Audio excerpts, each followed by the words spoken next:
الرحمن الرحیم الحمد للہ رب العالمین والعاقبۃ للمتقین وجنۃ للموحدین المؤمنین المطیعین العارفین الکاملین والنار للمعاندین المخالفین المخاصمین المنکرین العاصین الحاسدین ثم الصلاة والسلام علی انبیائہ والمرسلین خصوصاً سید الاولین والآخرین سید العرب والعجم سیدنا نبینا شفیع ذنوبنا حبیب قلوبنا طبیب نفوسنا ابی القاسم محمد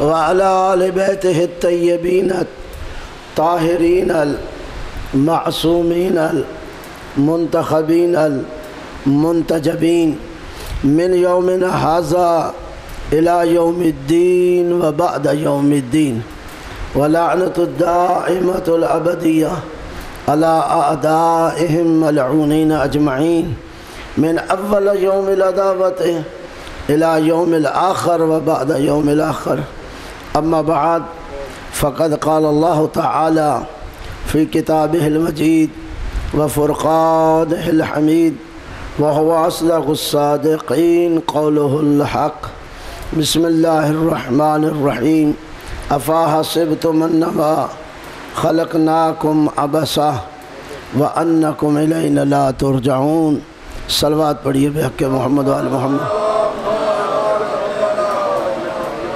میرے نہایت ہی واجب الاحترام سامعین کرام حاضرین اعظام، خالق کائنات آپ کی ہماری بالخصوص بانیان عزا کی اس صف عزا کو، اس سعی و کوشش کو اپنی عبادتوں میں شمار فرمائے اور اللہ رب العزت پوری قوم کی حفاظت فرمائے، اس مکتب کی حفاظت فرمائے جو اس مذہب اور مکتب کے حوالے سے آج کے دور میں مشکلات ہیں، اللہ ان مشکلات کو دور فرمائے، مسائل حل فرمائے، اور وہ دعا جو ہمیشہ آپ کی مدد کے ذریعے اللہ کی بارگاہ میں التجا کرتے ہیں، اللہ جہاں ان مجالس کو ہمارے لیے ذریعہ ہدایت بنا رہا ہے وہاں وسیلہ نجات بھی بنا دے۔ قرآن مجید فرقان حمید کا یہ پیغام جو مسلسل آپ کی خدمت میں جاری و ساری ہے، اور آج اس کی چھٹی مجلس ہے، سورہ مومنین کی آیت 115 نمبر 23ویں سورہ ہے اور 18واں سپارہ ہے۔ افا حسبتم انما خلقناکم عبثا، کیا تم یہ سمجھتے ہو کہ ہم نے تمہیں بیکار پیدا کیا ہے؟ وَأَنَّكُمْ إِلَيْنَا لَا تُرْجَعُونَ، اور کیا یہ سمجھ لیا ہے کہ تمہیں واپس نہیں آنا؟ انسان بیکار نہیں ہے، کار آمد ہے، اور اسے کار آمد بنایا گیا ہے۔ ماشاءاللہ، خدا سلامت رکھے۔ اور اس انسان کو بالآخر واپس جانا ہے۔ نتیجہ اس کا واپسی ضرور ہے۔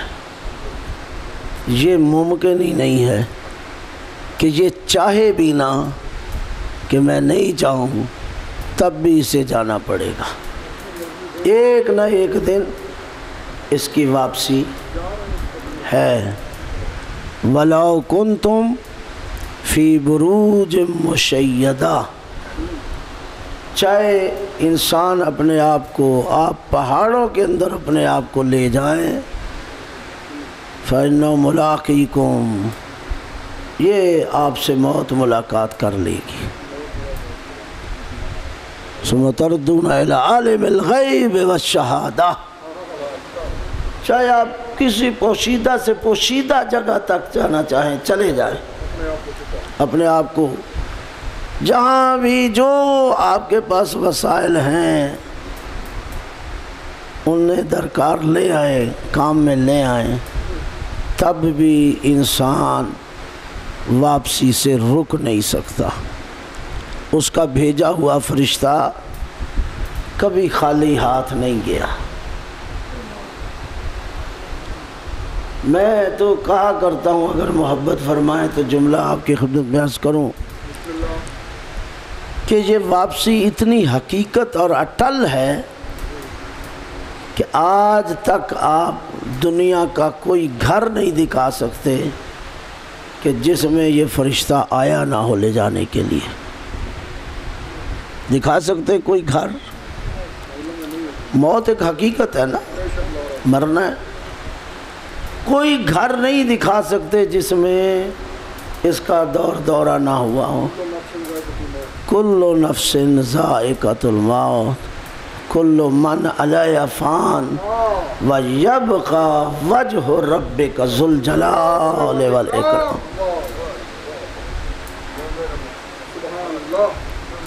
بقا فقط اسی کی ذات کو ہے، باقی سب نے جانا ہے۔ جب احمد مرسل نہ رہے تو کون رہے گا؟ ہزاروں دفعہ کا یہ مصرع آپ کا میرا سنا ہوا، پڑھا ہوا، رٹا ہوا، لیکن اس میں حقیقت بڑی ہے۔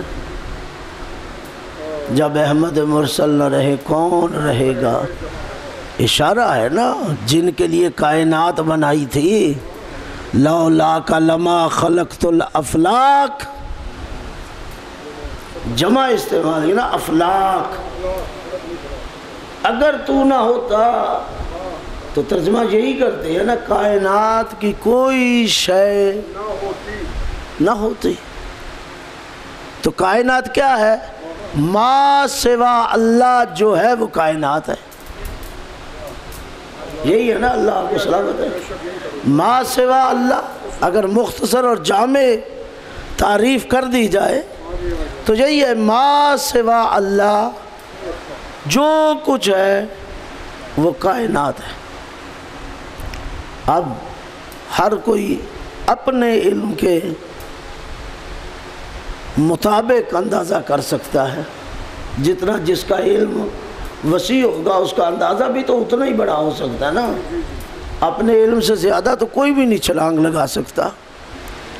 جتنا جس کا علم ہے اتنی کو چھلانگ لگا لے گا، اتنا کو ہوتا زن ہو جائے گا۔ تو کرے لگائے غوطہ، لگائے چھلانگ، اور دیکھے کائنات میں جو کچھ ہے وہ اس کی وجہ سے، اسی رسول کی وجہ سے، کسی اور کی وجہ سے نہیں ہے۔ لولاک لما خلقت الافلاک۔ تو میں نے کائنات کی بات کر دی، ما سوا اللہ۔ ما سوا اللہ میں انبیاء بھی ہیں، ما سوا اللہ میں رسول بھی ہیں، ما سوا اللہ میں آئمہ بھی ہیں۔ جو کچھ کائنات میں ہے وہ اسی واسطے ہے۔ لولاک لما خلقت الافلاک، اگر تو نہ ہوتا۔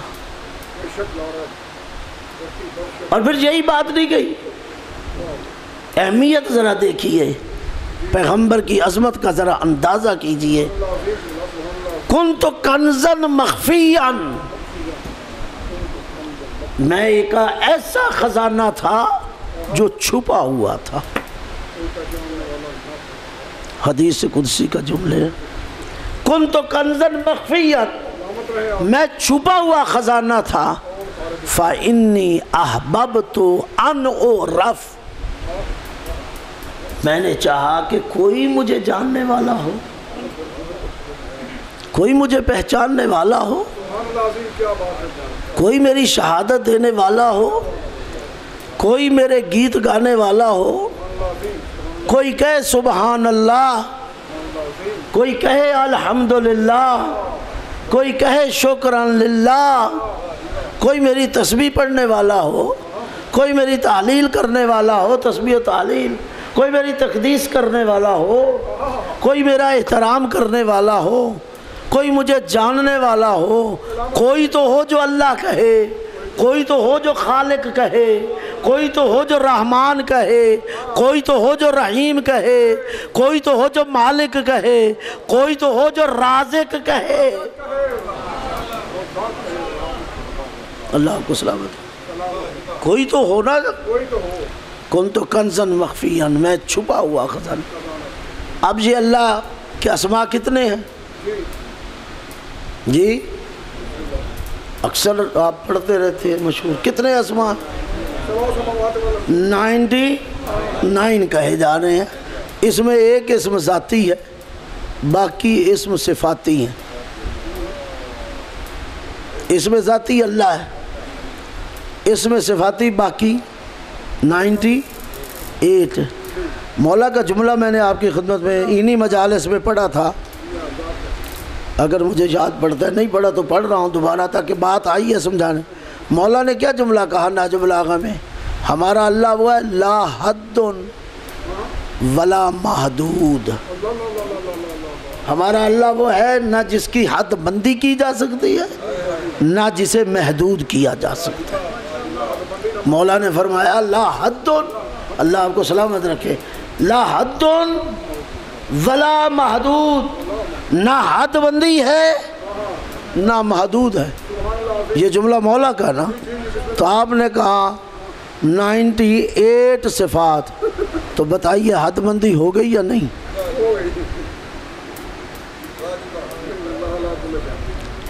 محدود کر دیا یا نہیں؟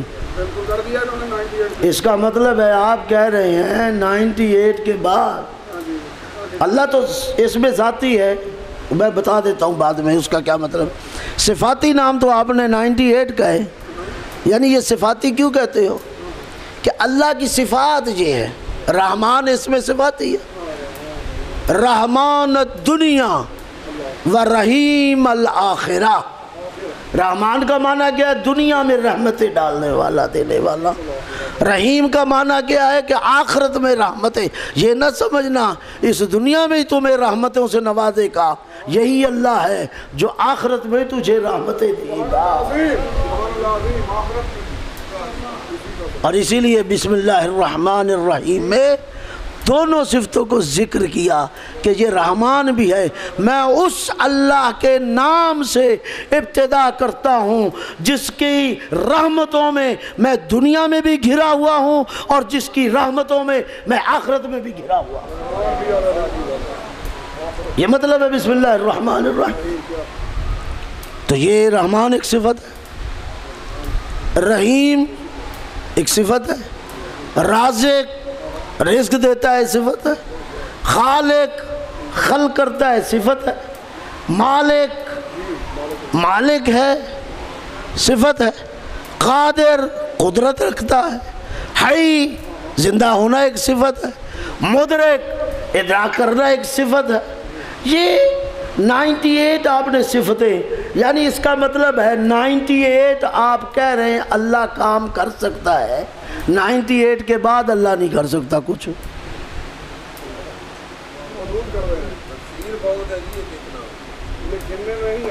جتنی کر لو تفسیر، رہنے تو 98 ہی ہے، رہنے تو 98 ہے۔ میرے محترم فرما رہے ہیں کہ ایک ایک نام کی تفسیر بڑی دور ہے، تفصیل بڑی دور ہے، یقیناً دور ہے۔ اپنے ظرف کے مطابق جتنا کوئی جائے گا جا سکتا ہے، لیکن رہے تو پھر بھی آپ نے 98 ہی رکھے۔ میرے ہی مولا ساجد امام سجاد، آپ دیکھ لیجئے عام گھروں میں مسجدوں میں ہم قرآن رکھتے ہیں، خصوصاً اکثر آج کل چلو کوئی تبدیل نہیں، تو پہلے تو تھا ہی ہمیشہ یہ، آج کل یہ ہے کہ کوئی اور چیزیں بھی آتی ہیں، نہیں تو اللہ کے نام اور رسول کے نام چھپے ہوتے تھے قرآن کے شروع میں اور قرآن کے آخر میں۔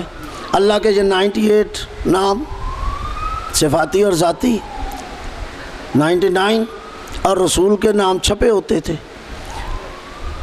اس کا معنی یہ ہے کہ ہمارے بھائی سنی بھی یہی سمجھتے ہیں کہ اللہ 98 کے بعد اس کی طاقت ختم ہو گئی ہے۔ اللہ یعوذ باللہ، سمجھنے سمجھانے کے لیے بات ضروری ہے۔ 98 کے بعد ایک صفت بھی اللہ کے پاس، اللہ یعوذ باللہ، نقل کفر نہ باشد، یہی ہے۔ تو بتائیے جب 98 صفات رکھ دی آپ نے تو آپ نے محدود کیا یا نہیں؟ یہ محدود ہے، 98 کے اندر ہے یا باہر نہیں، حد بھی کر دی یا نہیں؟ یہ اس سے آگے نہیں جاتا۔ تو میرے مولا نے تو کہا لا حد ولا محدود۔ تشیع کا نظریہ یہی ہے، تشیع کا عقیدہ یہی ہے جو میں عرض کر رہا ہوں کہ اللہ کو آپ محدود نہیں کر سکتے، اللہ کی آپ حد بندی نہیں کر سکتے۔ اگر جو حد میں آ جائے وہ خدا نہیں ہے، جو محدود ہو جائے وہ خالق نہیں ہے۔ اللہ آپ کو سلامت رکھے، اللہ آپ کو سلامت۔ نہ حد کر سکتے ہیں حد بندی، نہ محدود کر سکتے ہیں، لا حد۔ جو تشیع یہ عقیدہ رکھتی ہے ابھی بھی وہ مشرک ہے۔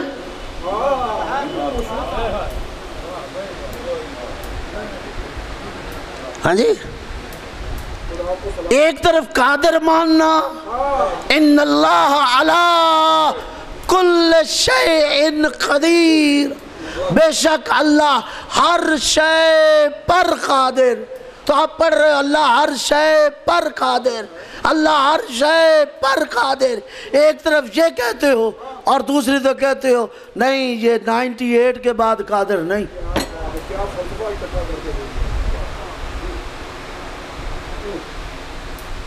حد بندی کی یا نہیں کی؟ تشیع کا عقیدہ نہیں ہے، کیونکہ تشیع کے امام کا جملہ میں نے آپ کی خدمت میں عرض کیا، اور ہمارا عقیدہ اپنے سے بنایا ہوا نہیں، جو قرآن نے دیا، جو رسول نے پہنچایا، جو امام نے سمجھایا۔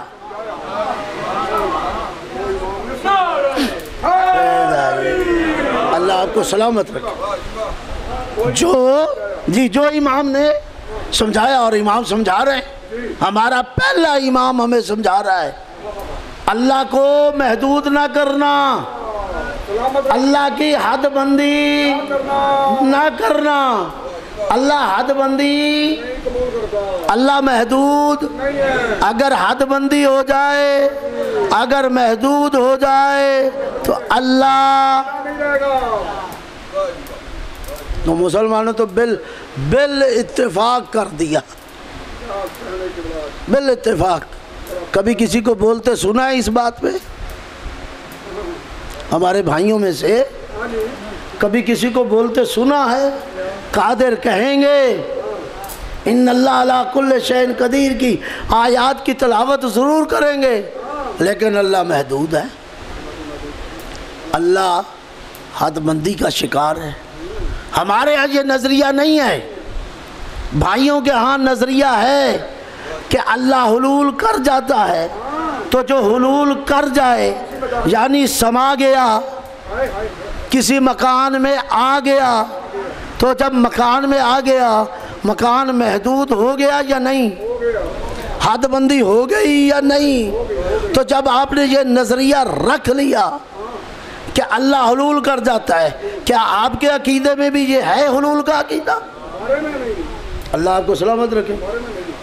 ہم اپنے چھوٹے بچوں کو جب مولوی صاحب کے پاس بھیجتے ہیں، جہاں نورانی قاعدہ یسر القرآن پڑھاتے ہیں، وہاں عقائد امامیہ یا نماز جعفریہ وغیرہ کی چھوٹی چھوٹی کتابیں مولوی صاحب ان چھوٹے بچوں کو پڑھاتے ہیں، اور ادھر ساتھ سے قرآن پڑھاتے گئے، ساتھ ساتھ یہ عقائد اور فروع دین اصول دین کی یہ چھوٹی سی دینیات، کبھی دینیات فرمان کی ہوا کرتی تھی، پھر نماز جعفریہ ہو گئی، پھر اسی طرح مختلف علماء کی، بہرحال وہ پڑھائی جاتی ہے، اور اس میں بیٹے کو بتاتے ہیں، بچوں کو، بیٹی ہو یا بیٹا، قاری صاحب ہوں، مولوی صاحب ہوں یا والدین ہوں، بیٹا یہ اصول دین ہے، بیٹا یہ فروع دین ہے، اسی میں پھر ہم تذکرہ کرتے ہیں اصول دین میں توحید کا، اور توحید کا جب تذکرہ کرتے ہیں تو ابتدا میں بتا دیتے ہیں بیٹا اللہ کے لیے دو قسم کی صفات ہیں، ایک وہ صفات ہے جو اللہ میں پائی جانا ضروری ہے، ایک وہ صفات ہے جو اللہ میں نہیں پائی جانا ضروری ہے، نہیں ہو سکتی اللہ میں۔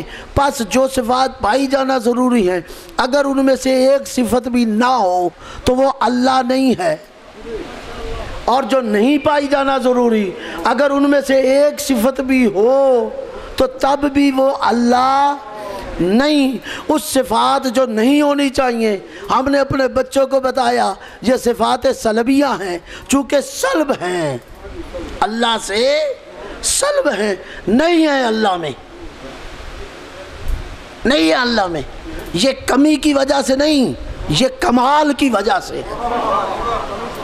پتہ نہیں میں بات کر چکا ہوں، محبت فرمائی یا نہیں، اللہ آپ کو سلامت رکھے۔ یہ کمی کی وجہ سے نہیں ہے، یہ کمال کی وجہ سے ہے۔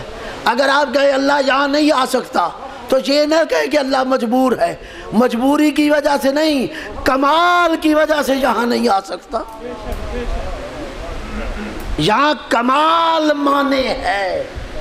تو ہم اپنے بچوں کو پڑھاتے ہیں بیٹا یہ صفات سلبیہ ہیں اللہ میں نہیں، 10 یا 8 ان میں ایک صفت ہم بتاتے ہیں کہ اللہ حلول نہیں کرتا، اللہ مرکب نہیں ہے، اللہ مرعی آنکھوں سے دیکھا جانے والا نہیں ہے، یہ پڑھاتے ہیں یہ نہیں۔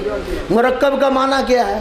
اللہ ترکیب شدہ نہیں ہے، جیسے ہم آپ ترکیب شدہ ہیں، ہمارا ایک جسم ہے، ہماری ایک روح ہے، ہمارے اس جسم اور روح کے اندر کچھ نفوس ہیں۔ توجہ کر رہے ہیں؟ آپ توجہ کر رہے ہیں؟ اگر توجہ کر رہے ہیں تو بلند آواز سے صلوات پڑھیے۔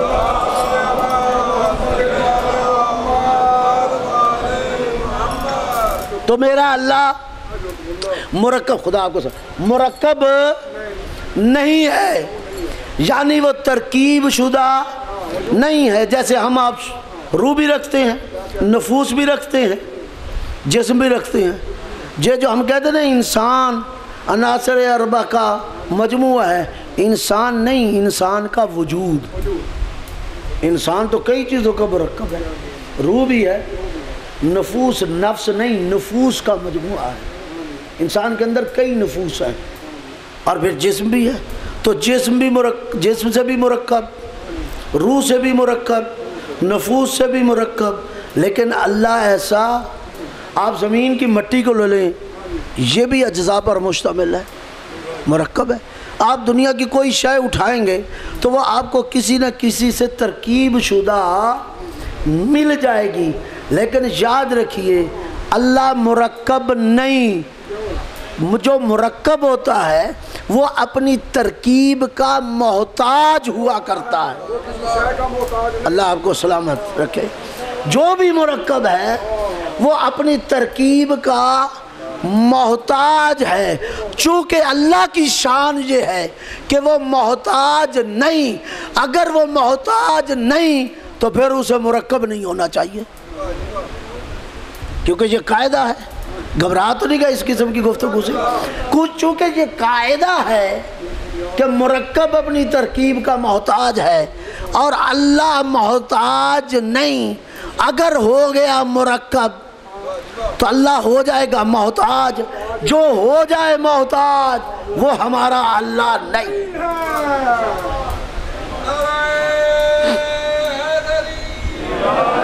اللہ آپ کو سلامت ہے، بڑی مہربانی محبت فرمائیے گا، وہ اللہ نہیں ہے، اللہ الصمد۔ روز آپ پڑھتے ہیں، نماز میں پڑھتے، 5 نمازوں میں پڑھتے ہو، کم از کم ہر نماز کی دوسری رکعت میں لازمی پڑھتے ہو۔ سورہ اخلاص کا حصہ ہے، سورہ قل هو اللہ کا حصہ ہے، پڑھتے ہیں یا نہیں پڑھتے؟ پڑھتے ہیں۔ کیا پڑھتے ہیں؟ اللہ الصمد، وہ اللہ صمد ہے۔ کہہ دے رسول، قل کہہ دے هو اللہ احد، وہ اللہ احد۔ یہ نہیں کہا کہہ دے رسول قل کہہ هو اللہ واحد، اللہ اکبر۔ یہ نہیں کہا کہ رسول کہہ وہ ایک ہے۔ ایک بھی ایک ہوتا ہے، دو تو نہیں ہوتے۔ کبھی ایک دو ہوئے؟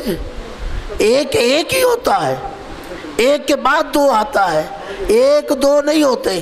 لیکن کتنی باری کی ہے، یہ بھی نہیں کہا کہ کہے ایک، اللہ واحد نہیں، اللہ احد۔ یہ اردو کی کمزوری ہے کہ احد کا ترجمہ بھی ہم ایک کہہ دیتے ہیں، ایک نہیں۔ احد کا معنی ہے اکیلا، واحد کا معنی ہے ایک۔ اللہ نے کہا نا، واحد نہیں کہنا، کہ قل ہو واللہ احد، کہ وہ اللہ۔ کیوں نہ جمع، اکیلے کی جمع تو ہو جو بات نہیں بات سنیے، جمع کی بات ہی نہیں آتی، جمع کی بات ہی نہیں آتی۔ وہ کیا ہے؟ قل هو اللہ احد، میری طرف دیکھیے، وہ اللہ اکیلا ہے، احد اگرچہ دو نہیں لیکن دو آدھوں کا مجموعہ ضرور ہے۔ واحد دو آدھوں کا مجموعہ ہے، واحد تقسیم ہو سکتا ہے، دو آدھوں میں بٹ سکتا ہے، آدھا یہ آدھا یہ۔ لیکن احد جو اکیلا ہے، اکیلا اسے کہا جا سکتا ہے جسے ٹکڑوں میں نہ کیا جا سکے، جس کے ٹکڑے نہ ہو سکے۔ اس لیے کہا قل، کہ وہ اللہ جس کی شان یہ ہے کہ وہ ٹکڑوں میں تقسیم نہیں ہوتا۔ اللہ آپ کو سلامت رکھے۔ ترجمہ سمجھ گئے؟ ہم امام سے کہہ دیتے ہیں کہہ دو اللہ ایک ہے۔ اصل مسئلہ کیا ہے؟ کہہ دو وہ اللہ جو ٹکڑوں میں بٹتا نہیں۔ یہ تو ہے جو ٹکڑوں میں بٹ جاتا ہے، اللہ ٹکڑوں میں نہیں بٹتا۔ تو مجھے بتائیے، اب میں اپنوں کے لیے بات کر رہا ہوں، کسی کے لیے نہیں بات کر رہا، اپنوں کے لیے تحمل کے ساتھ، محبت کے ساتھ۔ اور آپ ہمیشہ سن، وہ اللہ جو بٹتا نہیں، جو ایک نہیں ہوتا تاکہ دو آدھوں میں تقسیم نہ ہو جائے۔ ایک دو آدھوں کا مجموعہ ہے نا، دو آدھوں میں تقسیم ہوتا ہے۔ اللہ دو میں ایک جو دو آدھوں میں نہیں بٹتا، وہ 5 میں کیسے بٹ جائے، وہ 14 میں کیسے بٹ جائے، وہ 12 میں کیسے بٹ جائے۔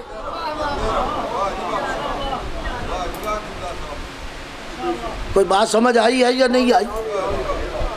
وہ کیسے بٹ جائے، وہ کیسے تقسیم ہو جائے، وہ ٹکڑوں میں آتا ہی نہیں ہے۔ کہ اللہ احد، وہ اللہ جو احد ہے۔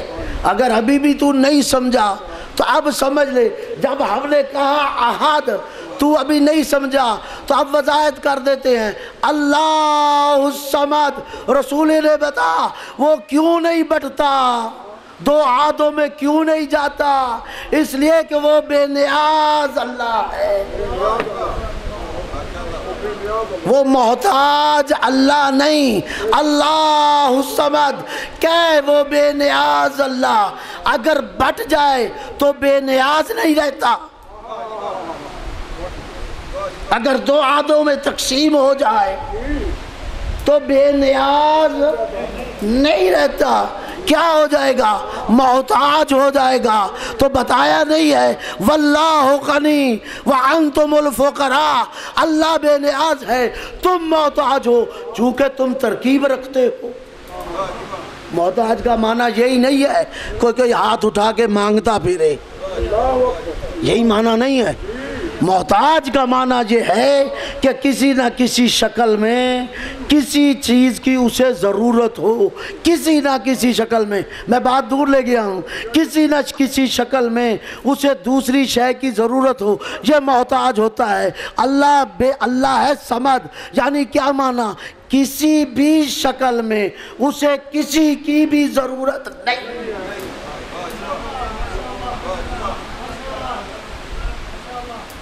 وہ محتاج نہیں ہے محتاج۔ اللہ الصمد، وہ اللہ بے نیاز، ہر معنی میں بے نیاز۔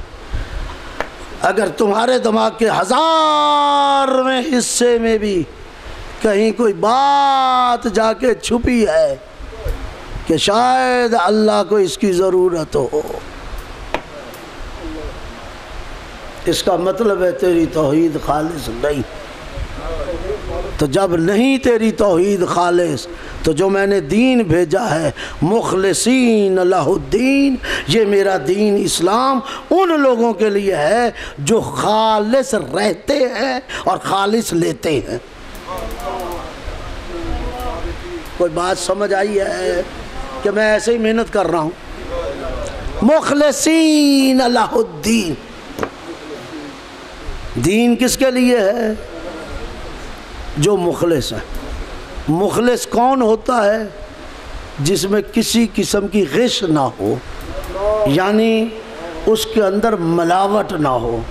جیسے عام ملاوٹ کی جاتی ہے نا، اجناس میں ملاوٹ کی جاتی ہے، تو مخلص اس فرد کو کہیں گے جس میں ملاوٹ نہ ہو، جس کے عقیدے میں، جس کے نظریے میں، جس کی فکر میں، جس کے اعمال میں، جس کی عبادات میں کسی قسم کی آمیزش، ملاوٹ نہ ہو۔ ملاوٹ وہ چیز ہے جو اس کو اس کی اصل سے ہٹا دے۔ اس کا مطلب ہے جو اسلام میں ملاوٹ کر رہا ہے وہ مخلص نہیں ہے، جو قرآن میں ملاوٹ کر رہا ہے وہ مخلص نہیں ہے، جو اسلامی عقیدے میں ملاوٹ کر رہا ہے وہ مخلص نہیں ہے، جو اسلامی اصول دین میں ملاوٹ کر رہا ہے وہ مخلص نہیں ہے، جو اسلام کے فروع دین میں ملاوٹ کر رہا ہے وہ مخلص نہیں ہے، اور جو مخلص نہیں ہے اس کے لیے یہ دین اسلام نہیں ہے، کیونکہ یہ دین خالص ہے۔ کہاں سے کہاں بات ہماری چلی گئی؟ کہو اللہ الصمد، کہ وہ اللہ بے نیاز، ہر معنی میں بے نیاز۔ اور پھر اندازہ کرو نا، جو اللہ بے نیاز ہے، پھر عظمت رسول کی سمجھ نہیں آئی؟ بے نیاز اللہ ہو کے کہتا ہے کنت کنزا مخفیا۔ ذرا میں ایک جو مخمصہ پیدا ہو جاتا ہے نا، کہ مولانا نے جو بات کی تھی میں اس کو دور کرنا چاہتا ہوں۔ ملک صاحب اشارہ کر رہے ہیں، یعنی اس کا مطلب یہ ہے کہ جو آپ بات کر رہے ہیں یہ سوال پیدا ہوتا ہے بعض اذہان میں، لوگ جرت نہیں کرتے سوال کرنے کی، وائلہ سوال ہوتا ہے، اور کاش ہمارے لوگوں میں یہ جرت آ جائے۔ اور جس دن یہ جرت آ گئی، پھر یہاں بیٹھنے والا آپ کے ساتھ گیم نہیں کر سکے گا، پھر آپ کے ساتھ بازی نہیں کر سکے گا، پھر آپ کے ساتھ تماشا نہیں کر سکے گا۔ اگر میری بات سمجھ میں آئی ہے تو ذرا بلند آواز سے صلوات پڑھیے، ایک مرتبہ پھر بلند آواز سے۔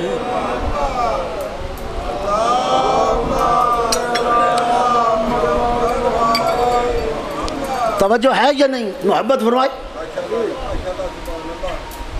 یہ ذہن میں آ سکتا ہے کہ ایک طرف تو یہ کہا جا رہا ہے اور ایک طرف یہ کہا جا رہا ہے کنت کنزا مخفیا فانی احببت ان اعرف، میں نے چاہا کہ میں پہچانا جاؤں، فخلقتک یا محمد، اے محمد میں نے تجھے پیدا کیا۔ اس کا معنی یہ نہیں ہے کہ محمد کا محتاج ہے،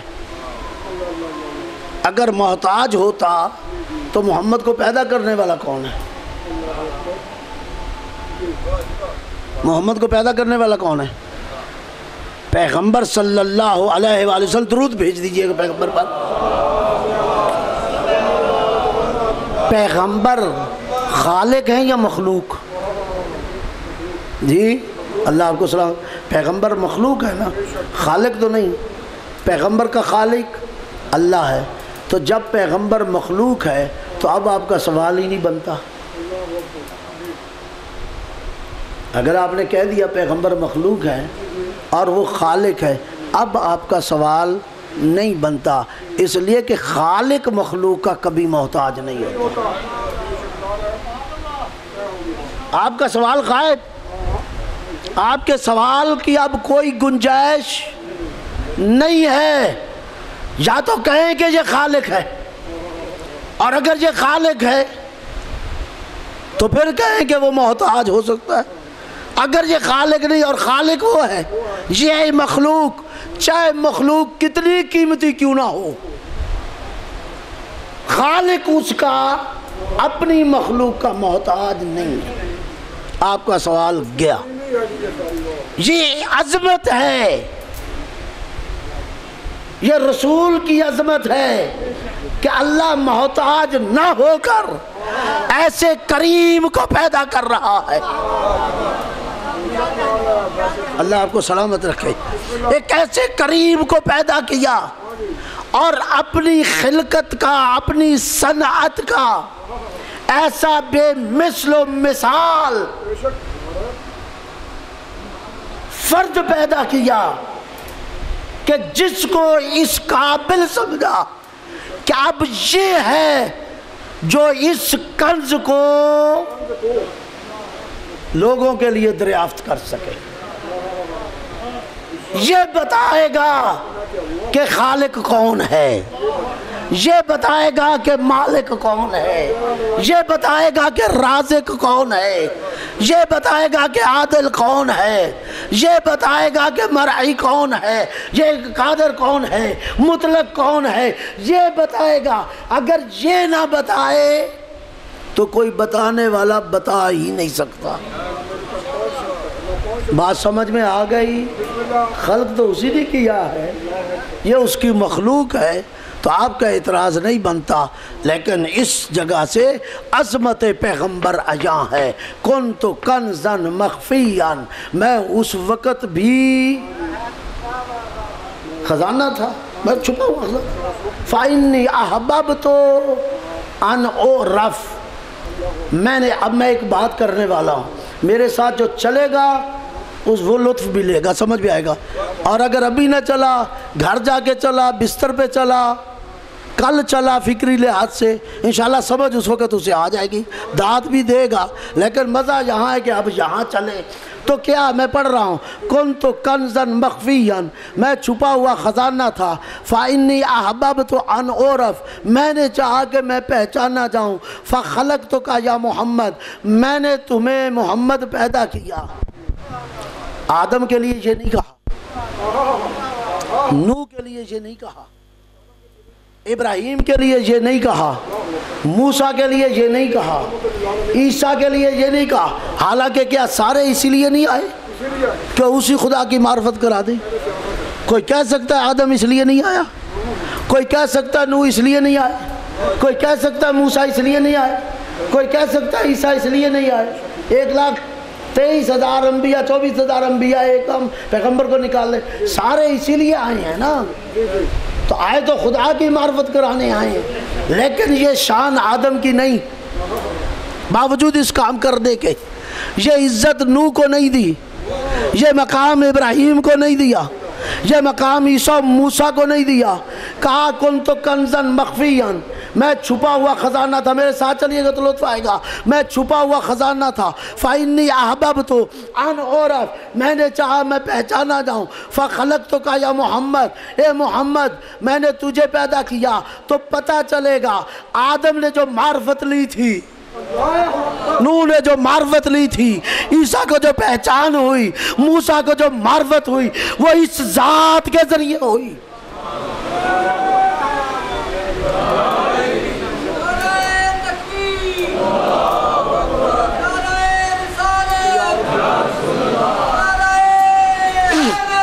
یا اللہ آپ کو سلام.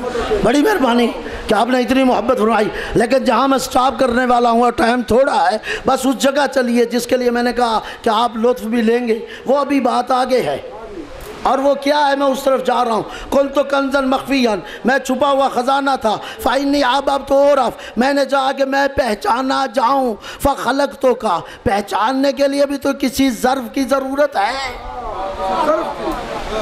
اور ظرف اے محمد وہ ظرف تو ہے، تیرا ظرف ہوگا تو میں دنیا تک پہچانا جاؤں گا، اس لیے میں کمال نے ایسے کمال کو پیدا کیا۔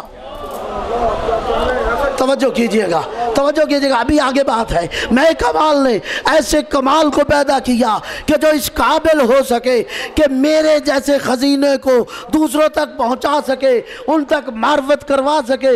احببت اعرف، میں نے چاہا پہچانا جاؤں، فخلقتک یا محمد، لفظوں پہ غور کیجئے گا، پھر دوہرا رہا ہوں، کنت کنزا مخفیا، میں چھپا ہوا خزانہ تھا، کنت کنزا مخفیا۔ اب اس حدیث کو لائیے اور پھر نتیجہ میں نہیں بولوں گا، آپ بولیں گے، کنت کنزا مخفیا، میں چھپا ہوا خزانہ تھا، کنت کنزا مخفیا، میں چھپا ہوا خزانہ تھا۔ یہ ہے آواز اللہ کی، اور ایک آواز نبی کی ہے جو اسی جگہ رکھ رہا ہوں، کنت نبیا آدم بین الماء والتین، میں اس وقت بھی نبی تھا۔ اللہ کو سلام۔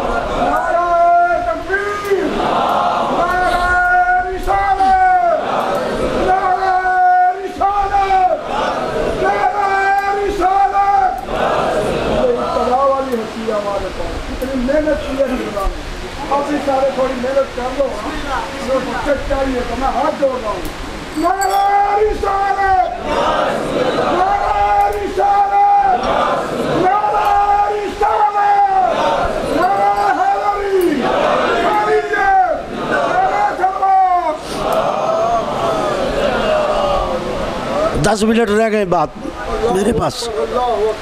ایک آواز اللہ کی ہے، کنت کنزا مخفیا، ایک آواز رسول کی ہے، کنت نبیا بین اس وقت بھی نبی تھا جب آدم بین الماء والتین۔ تم آدم کی بات کرتے ہو، آدم کی مٹی مٹیوں میں تھی، آدم کا پانی پانیوں میں تھا، میں اس وقت بھی نبی تھا۔ اب ایک طرف رسول کہہ رہا ہے میں اس وقت بھی نبی تھا، ایک 14ویں صدی کا ملا کہہ رہا ہے 40 سال بعد نبی بنا۔ اب بتا شریف آدمی رسول کی بات مانے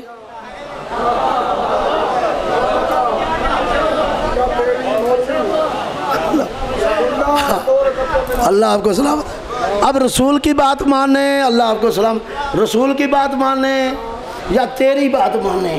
رسول تو کہہ رہے، تو اب میں اللہ نے رسول کو ماننے کا کہا ہے، تجھ 14ویں صدی کے ملا کو ماننے کا نہیں کہا۔ تیری بات کی کوئی اہمیت نہیں ہے، رسول کی بات ہمارے اوپر حجت ہے۔ نہیں غور نہیں کیا، رسول کی بات علمی حوالے سے میں عرض کر رہا ہوں، رسول کی بات ہمارے اوپر حجت ہے۔ کیوں؟ قرآن کہہ رہا ہے، کیسے حجت ہے؟ قرآن کہہ رہا ہے وَمَا أَتَاكُمُ الرَّسُولُ، جو رسول دے اسے لو۔ رسول دے رہا ہے، کیا دے رہا ہے؟ پڑھا رہا ہے کہ میں اس وقت بھی نبی تھا، میں اس وقت بھی نبی تھا، تو جب رسول منوا رہا ہے کیوں نہیں مانتے؟ تو رسول حجت ہے، حجت خدا ہے۔ میں پہلی مجلس میں یہ باتیں کہہ چکا ہوں، رسول حجت خدا ہے، اور جب حجت خدا ہے یعنی اللہ نے اس کے ذریعے حجت قائم کرنی ہے کہ یہ نظریہ غلط کیوں ہے، یہ عمل غلط کیوں ہے۔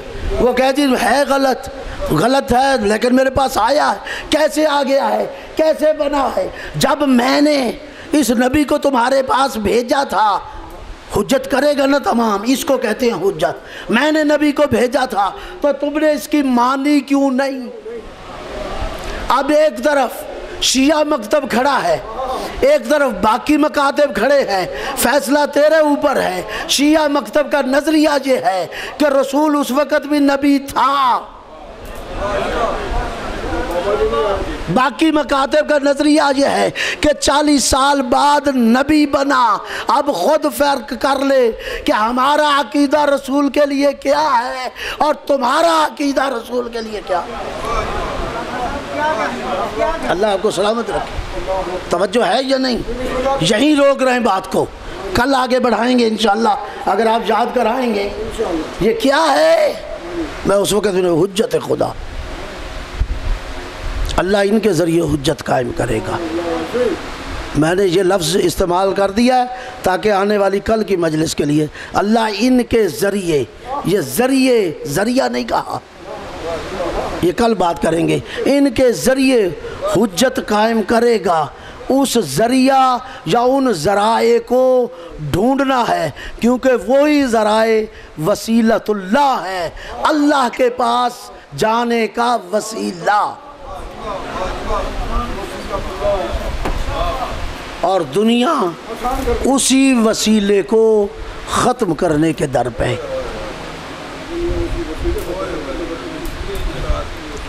اللہ آپ کو سمجھو، اسی وسیلے کو قتل کرنے کے در۔ اب جن ایام میں ہم داخل ہو چکے ہیں نا، مصائب کے لیے تمہید کی ضرورت نہیں رہتی،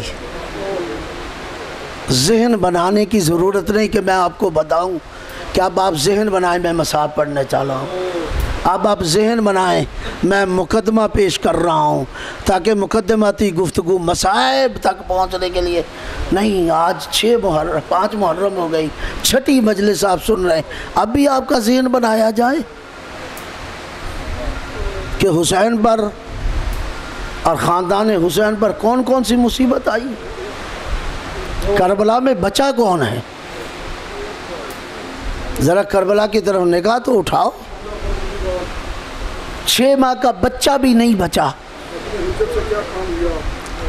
4 سال کی بچی وہ بھی نہیں بچی، کہیں تعزیانے پڑ رہے ہیں۔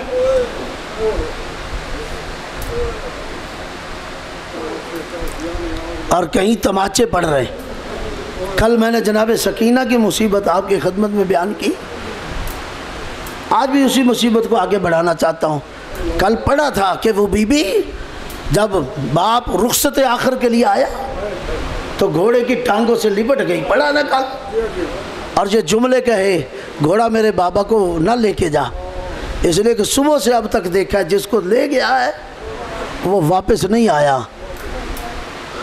تو اگر میرا بابا بھی چلا گیا تو واپس نہیں آئے گا، میں تو بابا کے سینے پہ سونے کی عادی ہوں۔ علماء نے لکھا ہے جب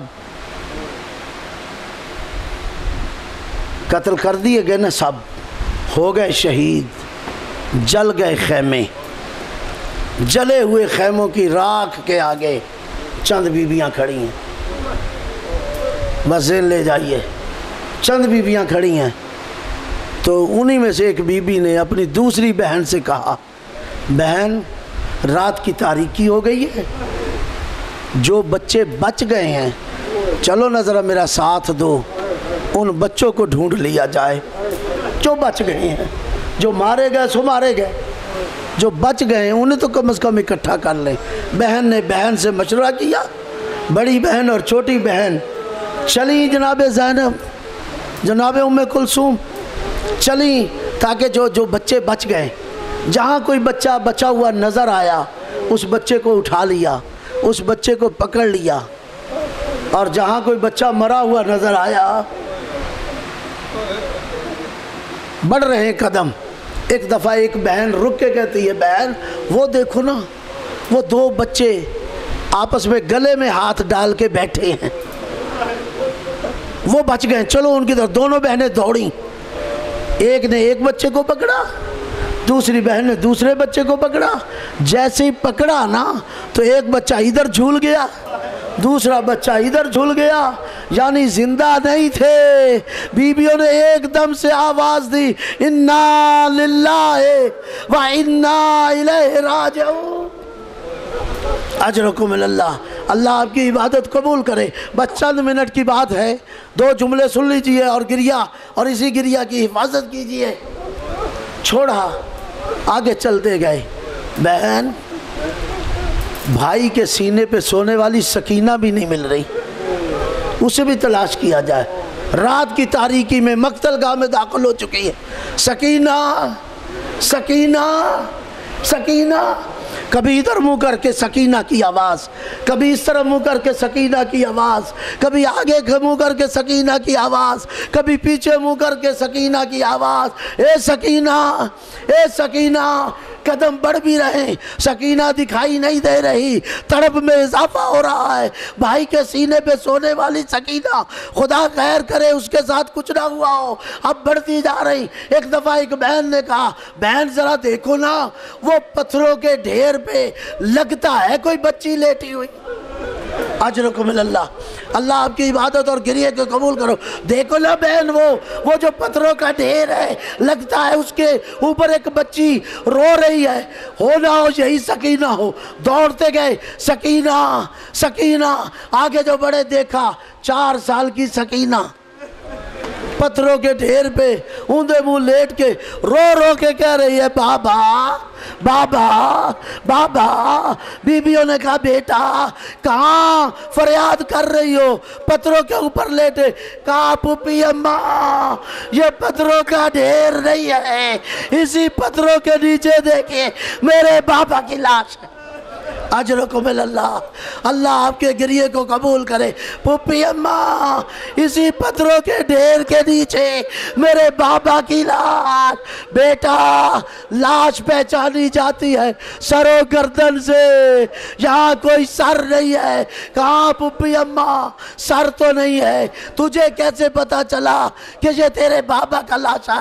کہا، پھوپھی اماں جب میں بابا بابا کر کے آوازیں دے رہی تھی، لگا رہی تھی صدا ہے، تو ایک دفعہ پتھروں کے ڈھیر سے آواز بلند ہوئی، یا بنیا الیہ الیہ، اے میری بیٹی سکینہ ذرا ادھر آ جا، تیرا بابا انا للہ و انا الیہ راجعون، وسیعلم اللہ۔